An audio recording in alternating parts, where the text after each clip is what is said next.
Hello friends, welcome to editorial analysis by simplified civil services. आज 19 अक्टूबर को total 3 article discuss करेंगे। First article जो डिस्कस किया जाएगा वो है lady justice, roots in ancient Greece, not always blindfold. इस आर्टिकल में हम लेडी जस्टिस के बारे में बात करेंगे। एक मूर्ति लगी रहती है, आपने बॉलीवुड मूवीज़ में देखा होगा, जिसे अंधा कानून कहा जाता है, आंखों में पट्टी होती है। सो उसी से रिलेटेड एक नया स्टैच्यू सुप्रीम कोर्ट में अनवील किया गया है, उसी पर हम लोग डिस्कस करेंगे इस स्टैच्यू के बारे में, लेडी जस्टिस के बारे में। नेक्स्ट आर्टिकल जो डिस्कस किया जाएगा वो है forecasting better in India, come rain और शाइन। ये आर्टिकल भी बहुत इंपॉर्टेंट है, बहुत अच्छा आर्टिकल है। मिशन मौसम के बारे में आर्टिकल है और मिशन मौसम को किस तरीके से इम्प्लीमेंट किया जा सकता है, क्या क्या चीज़ें उसमें एड ऑन की जा सकती है, उस पर चर्चा की गई है। लास्ट आर्टिकल है हमारा इजराइल वर्सेस यूनाइटेड नेशन। ये भी अच्छा आर्टिकल है यार, है ना। जो रीसेंट डेवलपमेंट हुए हैं उस पर चर्चा करेंगे। लगातार इस पर मैं डिस्कस कर रहा हूँ, काफ़ी इंपॉर्टेंट है आपके प्री के लिए भी, मेंस के लिए भी और इंटरव्यू के लिए। ठीक, अगर आपको हमारा एनालिसिस पसंद आ रहा है तो प्लीज़ लाइक करें, कमेंट करें, शेयर करें एंड सब्सक्राइब करें। अगर आपको इसकी पीडीएफ चाहिए तो आप हमारा टेलीग्राम चैनल भी ज्वाइन कर सकते हैं, जिसकी लिंक आपको प्रोवाइड की गई होगी। आप मोर पे क्लिक करेंगे तो आपको लिंक मिल जाएगी। आइए शुरू करते हैं हमारा एनालिसिस। हमारा फर्स्ट आर्टिकल है lady justice, roots in ancient Greece, not always blindfolded. Article Indian Express में आया है। GS two polity, art and culture, mains के पर्सपेक्टिव से इम्पॉर्टेंट है ना। हिस्ट्री भी पूछी जा सकती है लेडी जस्टिस की। सो प्री के पर्सपेक्टिव से बहुत ज़्यादा इंपॉर्टेंट हो जाएगा। प्री में पूछने के चांसेस ज़्यादा हैं, मेंस में पूछने के चांसेस इतने ज़्यादा नहीं हैं। लेडी जस्टिस मतलब ये लेडी की हम बात कर रहे हैं, अंधा कानून की बात की जा रही है ना। हमने कई बार बॉलीवुड मूवीज़ में सुना है कि हमारा जो कानून है वो अंधा है, उससे कुछ दिखाई नहीं देता है और इसलिए आप लोगों को जस्टिस नहीं मिल पा रही है। सो यहाँ शुरू कर लेते हैं। रिसेंटली जो सुप्रीम कोर्ट है उन्होंने एक न्यू स्टैचू अनवील्ड किया है लेडी जस्टिस का। री imaging the image, typically a blind folded women holding a set of scales in one hand, a sword in the other, that is synonymous with the legal practice around the world. So recently जो supreme court है उन्होंने lady justice का एक new statue लेकर आए हैं। ये जो न्यू स्टैचू है वो 6 फुट टॉल स्टैचू है और जजेस लाइब्रेरी में ये रखा गया है। Sari clad women with no blindfold holding scales and instead of sword a copy of the constitution. So generally जो लेडी जस्टिस की स्टैचू हुआ करता था उसमें ब्लाइंड फोल्ड हुआ करता था। एक साइड पे एक हाथ में आपके स्केल्स हुआ करती थी, है ना। इसे तराजू बोलते हैं। तराजू में नापा जाता है और फिर जिस तरफ एविडेंस जाते हैं उस तरफ डिसीजंस दिए जाते हैं और इनका एक हाथ में स्वॉर्ड हुआ करती थी। लेकिन अभी जो चेंजेस किए गए हैं वो ये है कि इनका जो लेफ्ट हैंड है वहाँ पर अब कॉन्स्टिट्यूशन की बुक रखी गई है और इनकी जो पट्टी है वो भी हटा दी गई है। The blind fold in classic rendition has been properly understood to represent the impartiality of justice, whereas the new statue with unimpeded vision is meant to signify that law is not blind, is it sees everyone equally. So जो नया statue है जिसमें जो पट्टी है वो हटा दी गई है, वो क्या बता रहा है कि जो कानून है वो अंधा नहीं है और वो सबको एक समान देखता है। It sees everyone equally. ये जस्टिस डी.वाई. चंद्रचूड़ के कमेंट्स थे जब इस स्टैचू को कमीशन किया गया। The new take on the statue which has been designed by Vinod Goswami, a moralist who teaches at the College of Art in Delhi, comes in the wake of legal reform such as the new criminal codes and the stated aim of decolonizing the legal framework in India. सो जो statue है उसे विनोद गोस्वामी, जो कि मोरलिस्ट हैं, जो कि पढ़ाते हैं कहाँ पर, दिल्ली कॉलेज ऑफ आर्ट में, वहाँ पर ये प्रोफेसर हैं, टीचिंग करते हैं, मोरलिस्ट हैं। इन्होंने इस मूर्ति की डिज़ाइन की है और ये जो मूर्ति है वो लगाई गई है जब पूरे देश में जुडिशरी रिफॉर्म पर फोकस किया जा रहा है, क्रिमिनल जस्टिस सिस्टम को बेहतर बनाने की कोशिश की जा रही है और इसे डीकोलोनाइज किया जा रहा है। मतलब जो कॉलोनियल लेगेसी है उसे हम ब्रेक कर रहे हैं और इसे इंडिजनाइज किया जा रहा है। सो उसी के बैकड्रॉप में ये नया स्टैचू इस्टेब्लिश किया गया है। कहीं ना कहीं ये एक संकेत दे रहा है, सिंबॉलिज्म है कि जो जस्टिस है अब वो सबको मिलेगी और समान तरीके से हर किसी को देखा जाएगा। चेंजिंग मीनिंग, अब थोड़ा हिस्ट्री के बारे में बात कर लेते हैं। The imagery of lady justice can be traced back to Greek and Roman mythology. So ये जो लेडी जस्टिस है, इसकी अगर हम इमेज की बात करें, इसकी इमेजरी की बात करें, तो इसे हम कहाँ ट्रेस कर सकते हैं? हम ग्रीक और रोमन माइथोलॉजी में ट्रेस कर सकते हैं। Themis, one of the 12 Titan borns to Gaia and Uranus according to work of Greek poet Hesiod who lived circa 700 BC, is known as goddess of justice, wisdom and good counsel. So Themis जो है goddess of justice, wisdom and good council के नाम से जानी जाती थी और generally depicted की जाती थी as a woman holding scales in one hand and sword in other. So 700 BC के अराउंड जो ग्रीक के पोएट थे, उन्होंने थेमिस का जिक्र किया है। नेक्स्ट बात करते हैं, the first Roman emperor Augustus introduce the worship of justice in the form of goddess known as Justitia. Justitia like Themis did not wear a blindfold. So जो आपके रोमन किंग थे, फर्स्ट रोमन एम्परर थे Augustus, ये 27 BC 4 century AD की बात है। सो इसके around में रोमन के जो एम्परर अगस्तस थे, उनका रेन था और इस समय उन्होंने वर्शिप ऑफ जस्टिस इंट्रोड्यूस किया था इन द फॉर्म ऑफ गॉडेस, और जिसका नाम था जस्टिशिया। इसने भी कोई ब्लाइंड फोल्ड नहीं डाला हुआ था, इनके चेहरे पे भी किसी तरह की पट्टी नहीं थी। तो ऐसा बिल्कुल नहीं था कि ये जो जब लेडी जस्टिस की जब इसे शुरुआत में डिपिक्शन किया गया, तब उसमें कोई भी ब्लाइंड फोल्ड नहीं था, जस्ट लाइक अभी जो नया स्टैचू बना है। The first known image to show blindfold justice comes from a woodcut published in The Ship of Fools, a collection of satirical poem by the 15th century lawyer Sebastian Brandt. So जो image है पहली बार अंधा कानून वाली, आंखों में पट्टी वाली, वो 14th-15th सेंचुरी के अराउंड में आई थी, यूरोपियन रेनेसां के टाइम पर आई थी।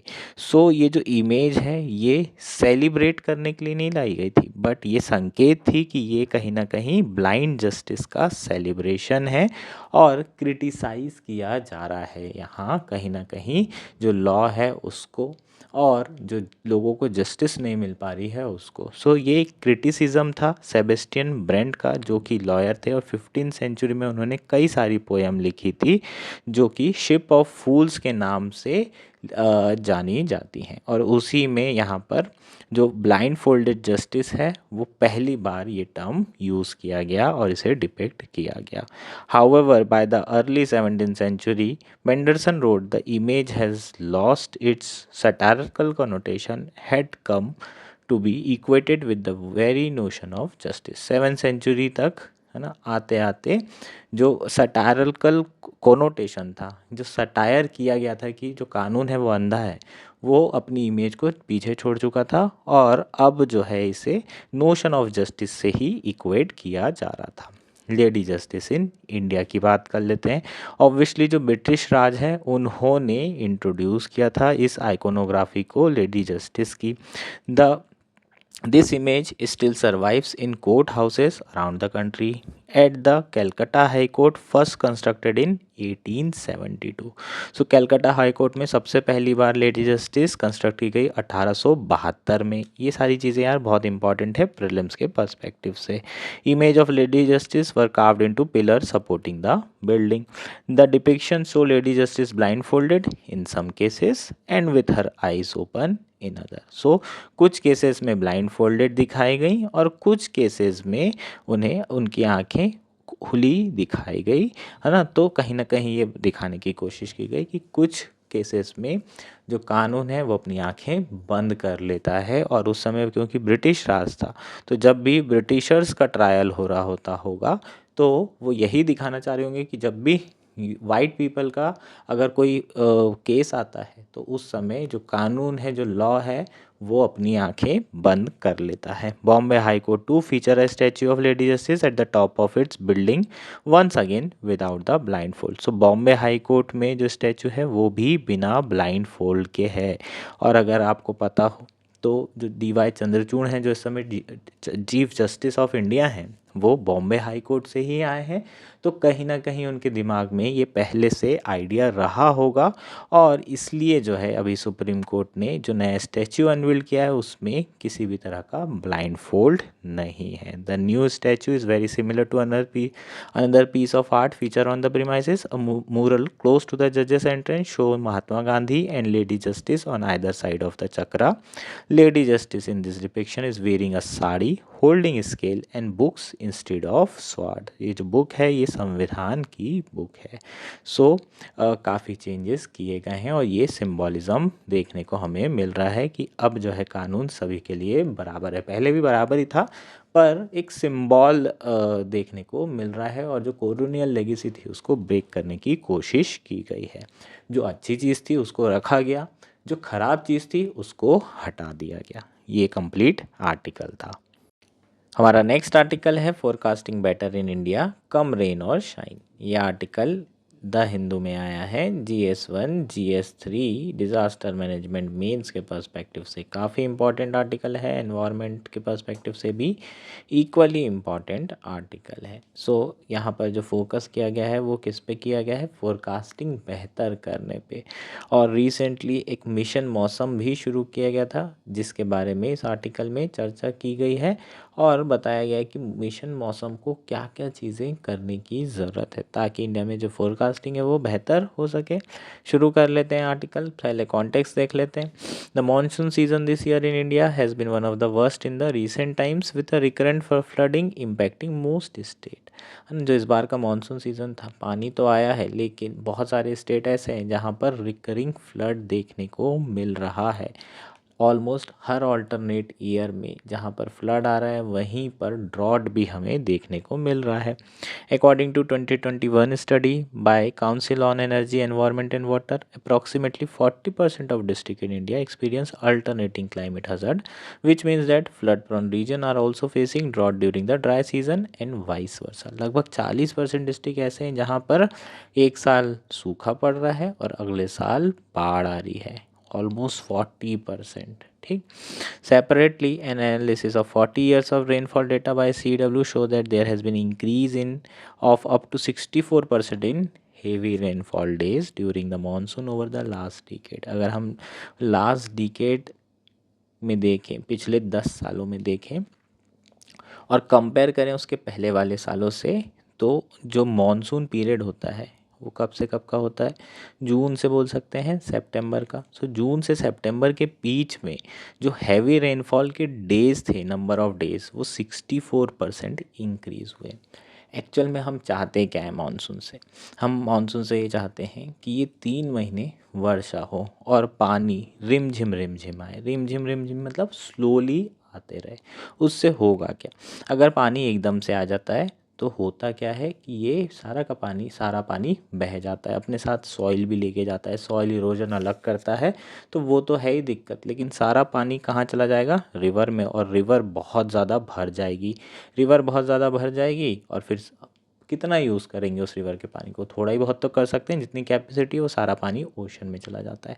सो मैक्सिमम पानी जो आ रहा है वो बह करके कहाँ चला जाता है, ओशन में। अगर धीरे धीरे पानी आए रिमझिम तो वो पानी क्या होगा, बहुत समय तक ग्राउंड पे रहेगा, है ना। जब तक कि ये रिमझिम पानी हो रहा है तो ये ग्राउंड क्या करेगा, धीरे धीरे से सोखना शुरू कर देगा, तो ग्राउंड वाटर रिचार्ज भी होगा। जैसे ही ऊपर से पानी हल्का कम हुआ, है ना, तो यहाँ पर ग्राउंड वाटर रिचार्ज होना शुरू हो जाएगा, फिर पानी आने लगेगा, फिर ग्राउंड वाटर रिचार्ज होगा, इस तरीके से साइकिल चलती रहेगी। लेकिन अगर पानी एकदम से आएगा तो पानी जमा होगा, और जमा होगा तो फिर एकदम से भागेगा, और कहाँ भागेगा, रिवर में भागेगा। सो हम चाहते हैं कि ग्राउंड वाटर रिचार्ज भी हो जाए यार, ऊपर से जो पानी आ रहा है, और कम पानी आएगा तो हम उसे यूटिलाइज़ भी बेहतर तरीके से कर पाएंगे।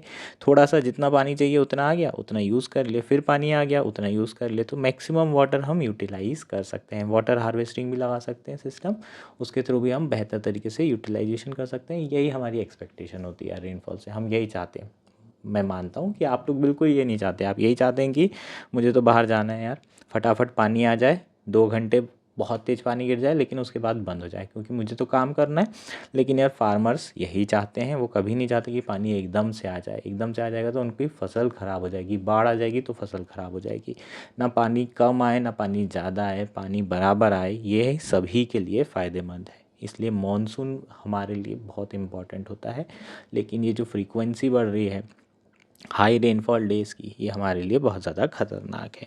सो देखा जाए तो ये कॉम्प्लेक्स सिनेरियो है, क्लाइमेट चेंज के कारण ये सारी चीज़ें हो रही है। लगभग 2/3 ऑफ इंडिया पॉपुलेशन ऐसी है जो कि फ्लड रिस्क से एक्सपोज्ड है, और 1/3 पॉपुलेशन ऐसी है जो अर्ली वार्निंग सिस्टम से कवर्ड है ना। तो फ्लडिंग में अगर हम बात करें तो 60% पॉपुलेशन, 66% पॉपुलेशन ऑलमोस्ट ऐसी है जो फ्लड प्रोन एरियाज़ में रह रही है। और टोटल 33% जो एरिया है ना, 33% पॉपुलेशन है, सॉरी, वो क्या है, आपकी अर्ली वार्निंग सिस्टम से कवर्ड है। वहीं साइक्लोन की बात करें तो यहाँ पर साइक्लोन में कंप्लीट जो एरियाज़ हैं वो अर्ली वार्निंग सिस्टम से कवर है। सो यहाँ पर हमें देखने को मिल रहा है कि हम जो मॉनसूनल फ्लड हैं उसके लिए उतने ज़्यादा प्रिपेयर नहीं हैं, लेकिन साइक्लोनिक फ्लड के लिए पूरी तरीके से प्रिपेयर है। It is evident that India must invest in enhancing weather forecasting, bringing technological innovation to the forefront as a safety net to address the growing extreme weather risk. So ये तो clear cut evident है कि अगर India को जो extreme weather risk है उसको address करना है तो ज़्यादा से ज़्यादा इन्वेस्ट करना होगा वेदर फोरकास्टिंग में, और टेक्नोलॉजिकल इनोवेशन करना पड़ेगा।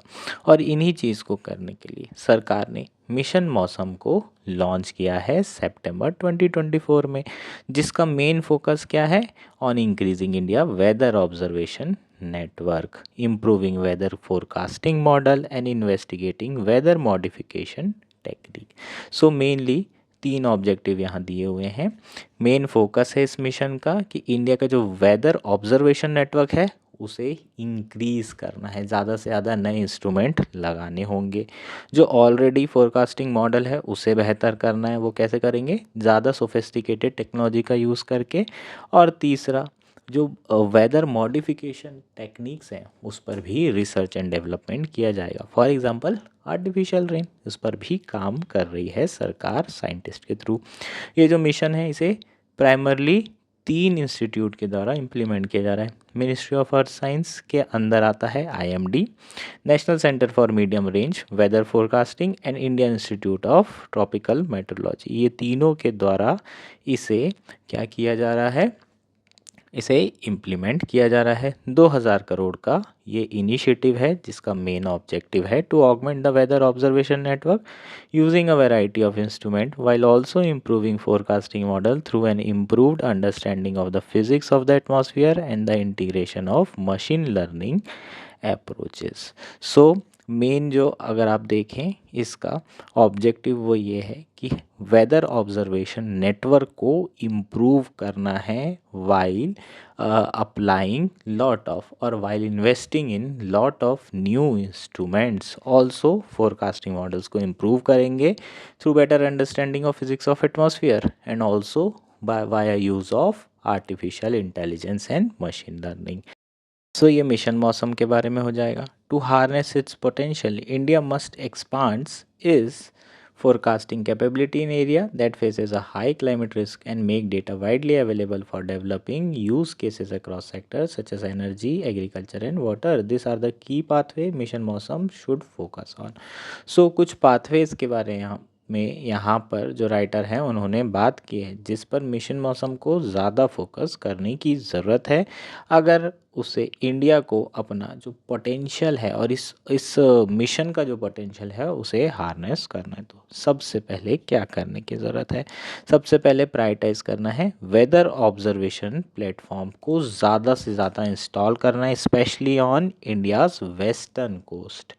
India has 39 Doppler weather radars. ठीक, सो इंडिया के पास लगभग 39 डॉपलर वेदर रडार्स हैं और ये सारे के सारे रडार मॉनिटर करते हैं रेनफॉल को और इसका जो रेडियस है वो 250 किलोमीटर्स के अराउंड है।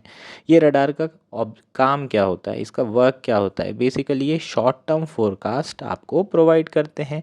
कुछ घंटे में कितनी वर्षा होगी, कुछ मिनटों में कितनी वर्षा होगी, कब वर्षा शुरू होगी, सो ये शॉर्ट टर्म फोरकास्ट देने का काम करते हैं। 9 of this radars are located in Himalayan states east along the eastern coast and 17 located in various Indian cities. So total 5 बसते हैं, 5 ऐसे हैं जो कि वेस्ट कोस्ट में लगाए गए हैं, इंस्टॉल किए गए हैं। लेकिन प्रॉब्लम क्या है, अभी क्लाइमेट चेंज देखा जाए, क्लाइमेट चेंज के कारण जो साइक्लोन है वो अरेबियन सी में भी बहुत ज़्यादा बढ़ते जा रहे हैं, उनकी फ्रिक्वेंसी और इंटेंसिटी दोनों बढ़ती जा रही है। और केवल 5 रडार लगाए गए हैं, इवन बेंगलोर अहमदाबाद जैसी सिटीज़ में भी ये रडार अवेलेबल नहीं है। आज जो है इंडिया न्यूजीलैंड का मैच चल रहा है बेंगलोर में, और जो रडार से वेदर फोरकास्ट आ रहा है वो कहाँ पर लगा है, चेन्नई में लगा हुआ है। सो बेंगलोर में भी जो है डॉपलर रडार नहीं है। सो सबसे पहला काम जो मिशन मोशन में करना है वो ये कि भाई ये वेदर रडार को लगाने की ज़रूरत है, specially on the western coastal areas जहाँ पर सफिशिएंट अमाउंट में, सफिशिएंट नंबर में ये रडार अवेलेबल नहीं है। नेक्स्ट क्या है, नेक्स्ट चीज़ बोल रहा है कि भाई जो डेटा है वेदर रिलेटेड वो ओपन करने की ज़रूरत है, वो ओपनली अवेलेबल करने की ज़रूरत है। अगर डेटा ओपनली अवेलेबल रहेगा तो जो रिसर्चर्स हैं और एंटरप्रेन्योर हैं इस डेटा का बेहतर इस्तेमाल कर पाएंगे। Data is a new oil, सब जानते हैं, है ना। सो जिस तरीके से आरबीआई ने यूपीआई बनाया और फिर वो सारा डेटा ओपन कर दिया गया, उसके बाद कई तरह के ऐप्स बने, फ़ोन पे, गूगल पे। सो इस तरीके से जो इनोवेशन है उसे बहुत ज़्यादा जो है बढ़ावा मिलता है। इनोवेशन और टेक्नोलॉजिकल एडवांसेस बहुत तेज़ी से होते हैं अगर डेटा जो है पब्लिक किया जाए। सो यहाँ पर भी बोला जा रहा है कि जो वेदर डेटा है उसका ओपन एक्सेस होना चाहिए। इसके थ्रू ट्रेंड का एनालिसिस किया जा सकता है और समझा जा सकता है कि ये जो एक्सट्रीम वेदर है, इवेंट्स आ रहे हैं, उसके पीछे के मेन रीजंस क्या हैं। But the data on the portal, IMD की पोर्टल की बात की जा रही है, इस पोर्टल में data is not freely available to researchers from academic institution and think tanks. Therefore mission Mausam should establish infrastructure to distribute data generated by the new instruments such as weather radar, wind profiler and radiometer in the public domain।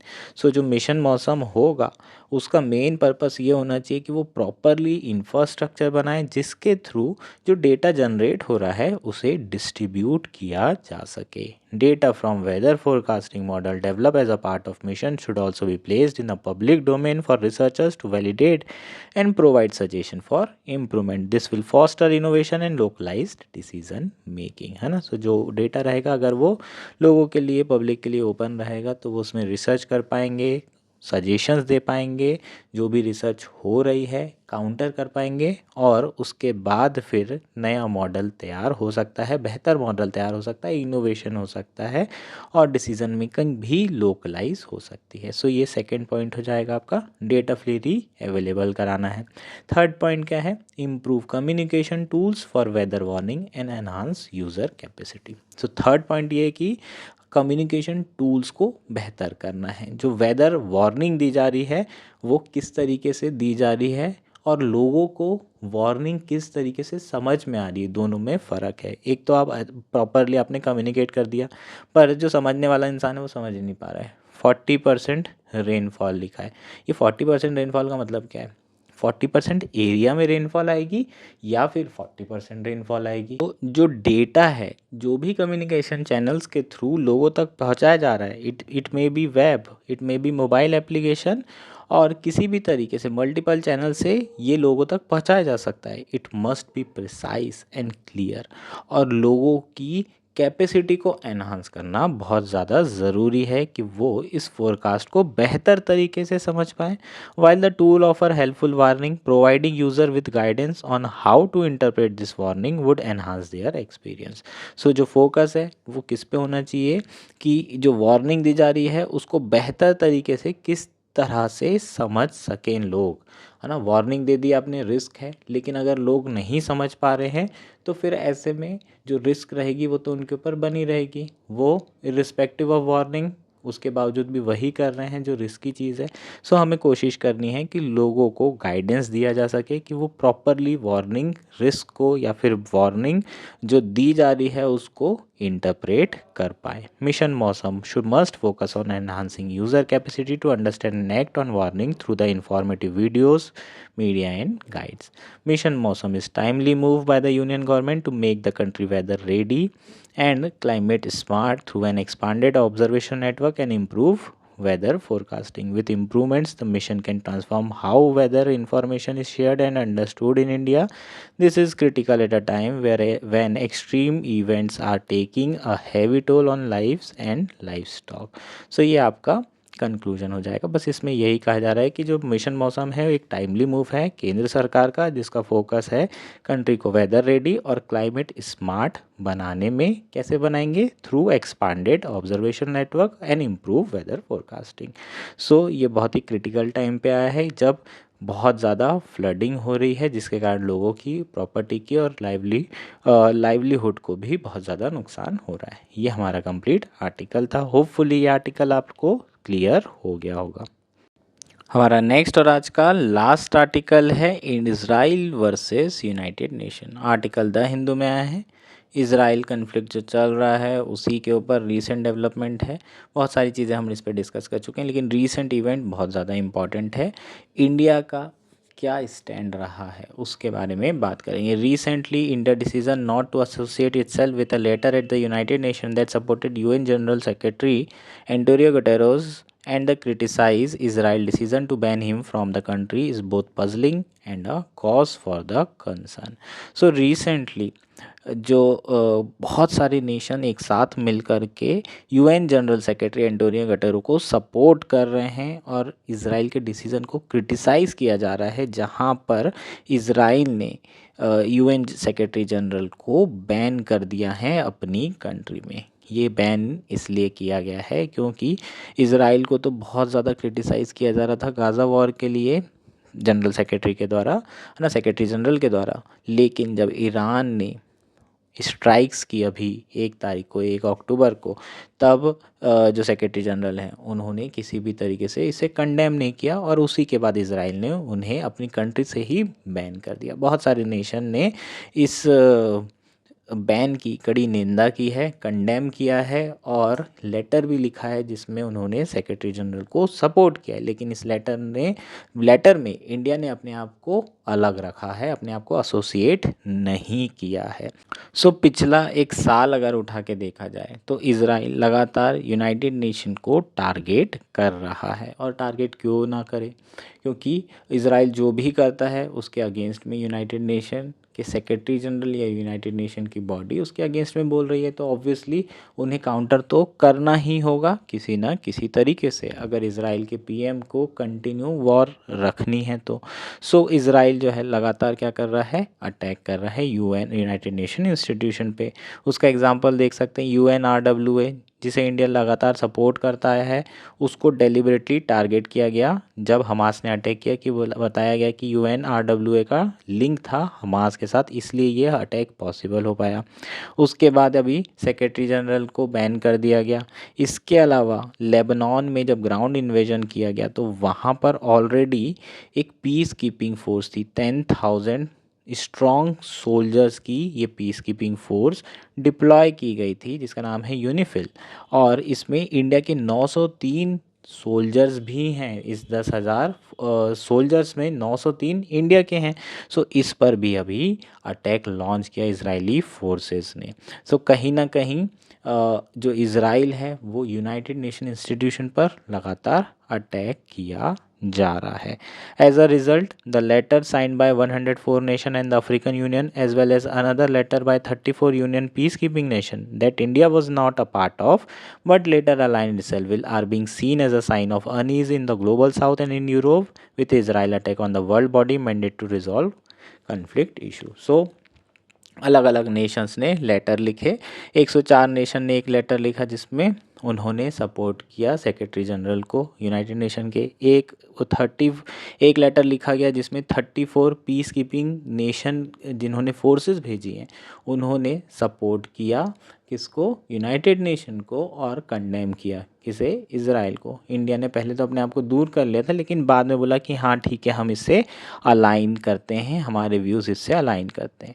सो कहीं ना कहीं यहाँ पर India का जो stand है वो real politic दिख रहा है, क्योंकि इंडिया और इसराइल के रिलेशन बहुत अच्छे हैं, लेकिन respect from all member state for UN secretary general office is a part of UN charter. Article 100 Clause 2. Given India close bilateral relation with Israel, some in the government might see the abstention from the comment an exercise of real politic restraint when it comes to importance of the UN-based international rule of law and global order. However, there can be no half measures. So कहीं ना कहीं India को voice race करनी चाहिए, क्योंकि अब तो बात खुद पे आ गई यार, हमारे सोल्जर्स भी मर सकते हैं। सो अपने सोल्जर्स की पहले तो सेफ्टी पर ध्यान दें, है ना, कंडेम तो करना ही है लेकिन सेफ्टी पर भी ध्यान दें। और ऑलरेडी यूएन चार्टर में लिखा गया कि सारे मेंबर स्टेट्स को यूएन सेक्रेटरी जनरल को ऑफिस को रिस्पेक्ट करना पड़ेगा। तो कहीं ना कहीं इंडिया का ये डिसीज़न रियल पॉलिटिक्स ज़रूर लग सकता है, लेकिन इंडिया को देखना होगा कि UN based international rule of law और उससे रिलेटेड जो इंस्टीट्यूशन है उसकी रिस्पेक्ट करना भी बहुत ज़्यादा ज़रूरी है। और कहीं ना कहीं, है ना, जो ग्लोबल साउथ लीडरशिप है उसके साथ अपने आप को अलाइन भी करना पड़ेगा। ये हमारा कंप्लीट आर्टिकल था। होपफुली आर्टिकल क्लियर है। That's it for today. Thank you and enjoy your day.